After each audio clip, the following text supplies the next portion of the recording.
नमस्कार मित्रों, मेरे स्पिरिचुअल कनेक्ट पर आप सभी लोगों का हार्दिक अभिनंदन है।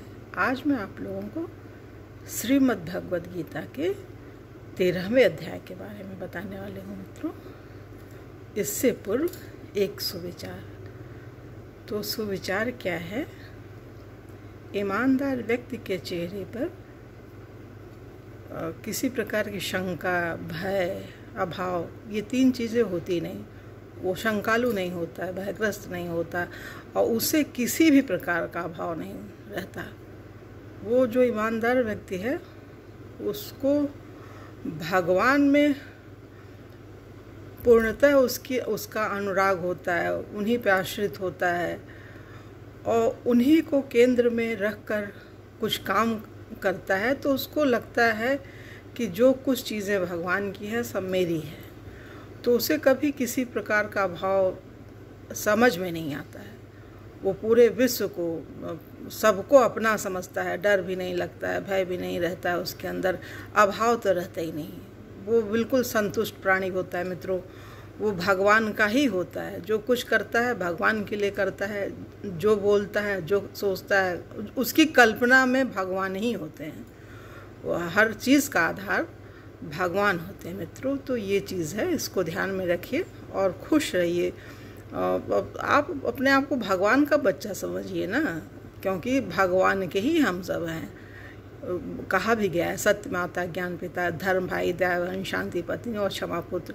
ये आत्मा के असली बंधु आता है। जिस आत्मा का कभी मृत्यु नहीं होती, कोई जला सुखा नहीं सकता, कुछ भी नहीं कर सकता, तो वो जो आत्मा गीता में भगवान ने शुरू में ही बता दिया है, तो वही आत्मा है। उसके जो असली जो बंधु बांधव हैं वो ये हैं, सत्य माता, ये चीज़ें हैं।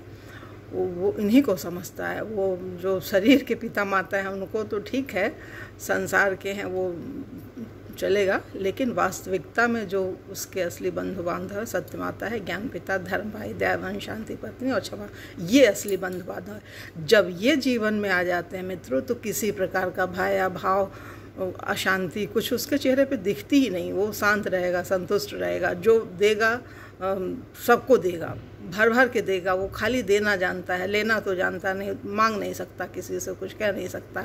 तो ये चीज़ मित्र, इसको ध्यान में रखिए। चलिए हम लोग शुरू करते हैं गीता के 13वें अध्याय के बारे में। भगवान क्या बोले? श्री भगवान बोले, हे अर्जुन, यह शरीर क्षेत्र इस नाम से कहा जाता है। यह शरीर क्षेत्र इस नाम से कहा जाता है और इसको जो जानता है उसको क्षेत्रज्ञ इस नाम से उनके तत्व को जानने वाले ज्ञानी जन कहते हैं। हे अर्जुन, तू सब क्षेत्रों में क्षेत्रज्ञ अर्थात जीवात्मा भी मुझे ही जान। भगवान देखिए कितनी बड़ी बात बोले, जीवात्मा भी मुझे ही जान, भगवान बोल रहे हैं। और क्षेत्रज्ञ को अर्थात विकार सहित प्रकृति का और पुरुष का जो तत्व से जानता है वह ज्ञान है, ऐसा मेरा मत है। वह क्षेत्र जो और जैसा है तथा जिन विकारों वाला है और जिस कारण से जो हुआ है, तथा वह क्षेत्रज्ञ भी जो और जिस प्रभाव वाला है, वह सब संक्षेप में मुझसे सुन। यह क्षेत्र और क्षेत्रज्ञ का तत्व ऋषियों द्वारा बहुत प्रकार से कहा गया है और विविध वेद मंत्रों द्वारा भी विभाग पूर्वक कहा गया है, तथा भली भांति निश्चय किए हुए युक्त ब्रह्मसूत्र के पदों द्वारा भी कहा गया है। 5 महाभूत, अहंकार। 5 महाभूत क्या क्या है? पहला क्या है? अहंकार है, बुद्धि और मूल प्रकृति भी, तथा 10 इंद्रियां, 1 मन और 5 इंद्रियों के विषय अर्थात शब्द, स्पर्श, रूप, रस और गंध, तथा इच्छा, द्वेष, सुख, दुख, स्थूल देह का पिंड, चेतना और धृति। इस प्रकार विकारों के सहित यह क्षेत्र संक्षेप में कहा गया है। श्रेष्ठता के अभिमान का अभाव, श्रेष्ठता के अभिमान का अभाव, दंभाचरण का अभाव, दंभ मीन्स दिखावा, किसी भी प्राणी को किसी प्रकार भी न सताना, क्षमा भाव, मन, वाणी आदि की सरलता, श्रद्धा, भक्ति सहित गुरु की सेवा, बाहर भीतर की शुद्धि, अंतःकरण की स्थिरता और मन इंद्रियों सहित शरीर का निग्रह। इस श्लोक और परलोक के संपूर्ण भोगों में आसक्ति का अभाव और अहंकार का भी अभाव। यही जो अभाव नहीं, जन्म, मृत्यु, जरा और रोग आदि में दुख और दोषों का बार बार विचार करना, पुत्र, स्त्री, घर और धन आदि में आसक्ति का अभाव, ममता का न होना, तथा प्रिय और अप्रिय की प्राप्ति में सदा ही चित्त का सम रहना। मुझ परमेश्वर में अनन्य योग के द्वारा अव्यभिचारिणी भक्ति तथा एकांत और शुद्ध देश में रहने का स्वभाव और विषयासक्त मनुष्यों को समुदायों में प्रेम का न होना। बात सही है मित्रों, जो भगवान का होता है उसको एकांत बहुत प्रिय होता है, क्योंकि संसार है, संसार में तो तमाम कष्ट हैं, समस्याएं हैं, वो बताएगा व्यक्ति। संत भी परेशान हो जाते हैं, संत जो कथावाचक होते हैं, कथा बोलते हैं तो थोड़ा परेशान तो होते हैं। इसलिए जब अगर एकांत में रहता है ना, वैसे बहुत सारे भक्त ऐसे भी होते हैं मित्रों कि बिल्कुल एकांत, गुरु और शिष्य एकांत में रहते हैं और वो जो है कुछ भी नहीं, जंगल का कंद मूल फल खा करके, संसार के लोग आते भी हैं तो उनको वो सोचते हैं कि हमारे पास ना रहे, ऐसे भी होते हैं और सही भी बात है। उनको उसी में आनंद आता है, अकेले रहने में भगवान का चिंतन मनन करते रहते। तो ये भगवान बता रहे हैं, मुझ परमेश्वर में अनन्य योग के द्वारा अव्यभिचारिणी भक्ति तथा एकांत और शुद्ध देश में रहने का स्वभाव, अध्यात्म में नित्य स्थिति और तत्व ज्ञान के अर्थरूप परमात्मा को ही देखना, यह सब ज्ञान है। और जो इनसे विपरीत वह अज्ञान है, ऐसा कहा है भगवान ने। जो जानने योग्य है, जिसको जानकर मनुष्य परमानंद को प्राप्त होता है, उसको भली भांति कहूँगा, वह अनादि वाला परब्रह्म न सती कहा जाता है न असती। वह सब और हाथ पैर वाला, सब और नेत्र, सिर और मुख वाला तथा सब और कान वाला, क्योंकि वह संसार में सबको व्याप्त करके स्थित है।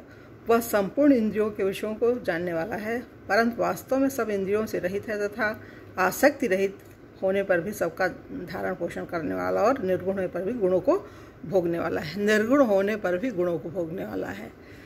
वह चराचर सब भूतों के बाहर भीतर परिपूर्ण है और चर अचर भी वही है। और वह सूक्ष्म होने से अविज्ञेय है तथा अति समीप में और दूर में भी स्थित वही है। वह परमात्मा विभाग रहित एक रूप से आकाश के सदृश परिपूर्ण होने पर भी चराचर संपूर्ण भूतों में विभक्त तथा स्थित प्रतीत होता है तथा वह जानने योग परमात्मा विष्णु रूप से भूतों को धारण पोषण करने वाला और रुद्र रूप से संहार करने वाला तथा ब्रह्मा रूप से सबको उत्पन्न। ब्रह्मा विष्णु महेश, यही जो ब्रह्मा से उत्पत्ति होती है, उन्हीं के शरीर से मनु और शत्रुपा दो हुए हैं मित्रों। ब्रह्मा विष्णु पालक और महेश संहारक, ये भगवान बता रहे हैं। वह परब्रह्म ज्योतियों का भी ज्योति एवं माया से अत्यंत परे कहा जाता है। वह परमात्मा बोध स्वरूप जानने की योग्य एवं तत्व ज्ञान से प्राप्त करने योग्य है और सबके हृदय में विशेष रूप से स्थित है। इस प्रकार क्षेत्र तथा ज्ञान और जानने योग परमात्मा का स्वरूप संक्षेप में कहा गया है। मेरा भक्त इसको तत्व से जानकर मेरे स्वरूप को प्राप्त होता है। प्रकृति और पुरुष इन दोनों को ही तू अनादि जान और राग द्वेष आदि विकारों को तथा त्रिगुणात्मक संपूर्ण पदार्थों को भी प्रकृति से ही उत्पन्न जान। कार्य और करण को उत्पन्न करने में हेतु प्रकृति कही जाती है और जीवात्मा सुख दुख के भोक्तापन में अर्थात भोगने में हेतु कहा जाता है। प्रकृति में स्थित ही पुरुष प्रकृति से उत्पन्न त्रिगुणात्मक पदार्थों को भोगता है और इन गुणों का संग ही इस जीवात्मा का अच्छी बुरी योनियों में जन्म लेने का कारण है। मतलब अपने स्वभाव के अनुसार ही व्यक्ति का जन्म होता है। जैसी उसकी प्रकृति होती है उसको अगले जन्म में देह की प्राप्ति या जो भी किसी योनि की प्राप्ति हो, तो जैसा उसका स्वभाव होता है। इस देह में स्थित यह आत्मा वास्तव में परमात्मा ही है। वह साक्षी होने से इस देह में स्थित यह आत्मा वास्तव में परमात्मा ही है। भगवान बता रहे हैं, पहले अपने आप को जीवात्मा बताए शुरू में, अब बता रहे हैं ये देह में आत्मा ही परमात्मा की बता रहे हैं। वही कहते भी ना, बड़े बूढ़े कहते हैं आत्मा सोई परमात्मा, बोलते भी हैं वो लोग। वह साक्षी होने से उपदर्शा और यथार्थ सम्मति देने वाला होने से अनुमंता, सबका धारण पोषण करने वाला होने से भरता, जीव रूप से भोक्ता, ब्रह्मा आदि का भी स्वामी होने से महेश्वर और शुद्ध सच्चिदानंद होने से परमात्मा, ऐसा कहा गया है। मतलब भगवान ने इसको क्लियर कर दिया क्यों वो भगवान आत्मा परमात्मा क्यों है। इस प्रकार पुरुषों को और गुणों के सहित प्रकृति को जो मनुष्य तत्व से जानता है वह सब प्रकार से कर्तव्य कर्म करता हुआ भी फिर नहीं अजन्म था।